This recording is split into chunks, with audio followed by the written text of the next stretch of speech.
As we all know, Battlefield 1 is coming to the end of its life. I don't think the release of a new Battlefield game will completely kill off BF1, but it's clear that the majority of the existing player base will migrate over to the new title, and if it's a really good game, they'll probably stay there. That being said, this video is going to take a look at the things Battlefield 1 did really well as we celebrate a game that has given many of us a lot of fun over the past year and a half.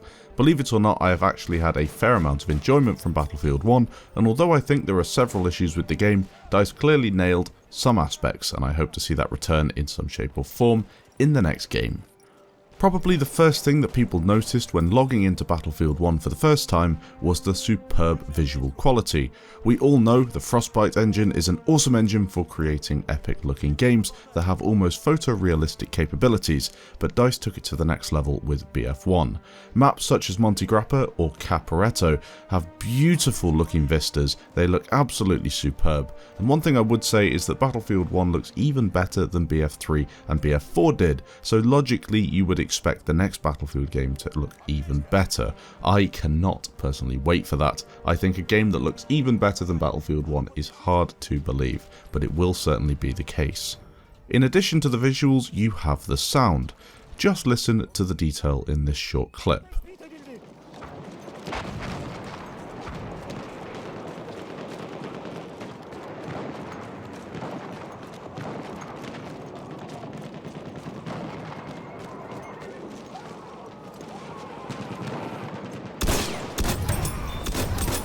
Dikkat edin!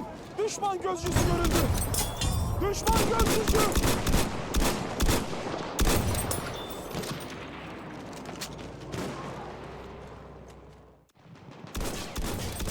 The headshot sound is one that really makes me smile. It must be something to do with the slot machine noise. You hear it and get an awesome feeling that you achieved something good, and I really like the fact it also makes a more notable and extravagant sound than a normal body shot, almost rewarding you for aiming for the head.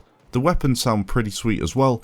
Guns like the Martini Henry produce quite epic blast sounds, and I really am a fan of some sounds like even the rocket gun. If you listen to it now in the background, it's actually a really awesome sound. The weapon sounds are also pretty sweet, with guns like the Martini Henry producing quite epic blast sounds. I'm also a big fan of some of the sounds you get in the vehicles. Although not a huge fan of the vehicle gameplay, the sound design is absolutely fantastic, and I really think that the soldiers are awesome as well, with all of their callouts and things like that. You guys know what I'm talking about. It's a really complete package in BF1, and the sounds are insane. Visual quality, sound design, frame rates, although fairly questionable since the Apocalypse update on PC, it's a proper AAA game.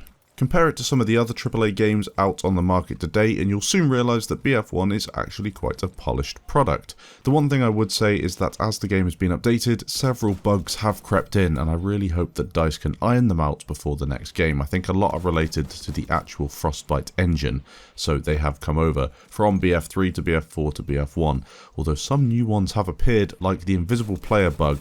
I want that gone before the next game. Hopefully they get it gone in the next patch. The theme. This one is slightly debatable.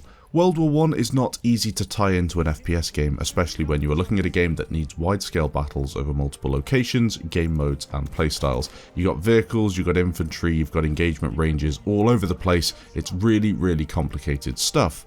I think DICE will have a lot more scope in the next game to see far more engaging vehicle gameplay. And as you know, I'm not a fan of the stuff you see in BF1. The planes are okay, but the tank gameplay is really not that great compared to the stuff we've had in BF3 and BF4. And you have to remember, Battlefield is all about the vehicles. You have infantry, yes, that's really important, but vehicle gameplay is especially important. And you have to remember as well, in BF4, we had a vehicle-only mode with air superiority that only came into BF1 right at the end of the game's life. I was hoping to see more vehicle gameplay in BF1 than we've seen, but that being said, that's over now. Let's hope we can get it for the next game. In addition to that, I think DICE did a very nice job with the history side of Battlefield 1. Many people have learnt a lot historically from the game, which is not something you can say for many other FPS games. It's quite cool, and I'd love to see that return in the next Battlefield. Bugs, netcode and hitreg. This one is a bit tricky. Overall, I think DICE have made some vast improvements over BF4. However, I am referring to BF4 in its original state. That game launched horrendously. BF4 in its current state is actually really nice to play, and although most BF4 servers are clearly being run on potatoes, the game plays really nicely. BF1 has been hit and miss for me. It had a smooth release, which is highly commendable, however updates have brought issues with them, and I know many players have had significant issues with hit reg over the past year or so. In addition to that, you also have the problems with servers in Oceania, which has made playing Battlefield 1 for people in that area really taxing. I realise that the issue is connected to the third-party server provider that DICE have a contract with, but this is really something that should never happen in a worldwide FPS game that has sold millions of copies and is only in the second year of its life. That being said, if the next Battlefield has a release that was as smooth as BF1, I'll be happy. Gunplay. Now this is a really debatable subject. I've discussed it before in length. Some people love it, some people hate it. I'm not too sure what to make of it personally. I think it's refreshing. I think that's the correct word to use. It's something different, and it separates Battlefield 1 from other games like BF3 and BF4, where you had very, very simple metas. So tactics that would be used by everybody, such as AK burst firing. You could do that at pretty much any range, and it was very, very effective. I think Battlefield 1 has something new, something dynamic in terms of infantry gameplay, and it's just nice to see that new aspect of gunplay in Battlefield 1. The classes in BF1 now have specific roles, which certainly spiced up gameplay and moved away from that burst fire meta I was talking about earlier. Is the burst fire meta so wrong? Well, if you're having fun in BF4, then clearly not, but I think there was something that needed to be done, and Battlefield 1 went a little bit too far in my opinion, but was definitely in the right direction. In my perfect game, DICE would take the movement and weapon customization from Battlefield 4 and then apply some of the weapon balance and class balance that we saw in BF1. You'd then have a game that felt really awesome to play, but also one that had more to it than just AEK microbursting.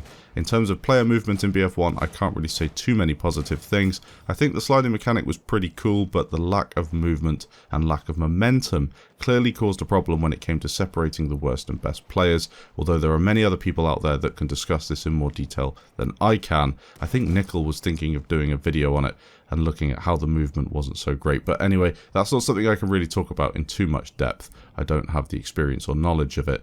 It is what it is, and you can certainly work your way around the movement in BF1, but what we had in Battlefield 4 was much better in my opinion. The game modes in Battlefield 1. BF1 introduced Operations and Frontlines, two modes that I think should be in the next game for sure, and possibly lead the way as the main modes. 64-man Operations isn't exactly my cup of tea just because of the pure hecticness of it, but I know loads of people love it, and that's really awesome, so I'd love to see that return in Battlefield 2018. I want DICE to have full 64-man ops, and also have 40-man ops so I can enjoy that, and then if the next shock operations mode that they're trialling in BF1 works out, which I think it will, there's no reason why it shouldn't, that should be in the game as well.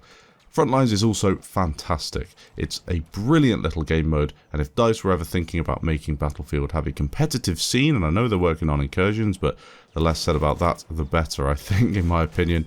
I believe Frontlines is a mode to make it happen. Fast-paced, infantry-focused gameplay with a small number of players. It's every infantry player's dream. Now for something that doesn't get spoken about too much, but I really like it, the ragdolls.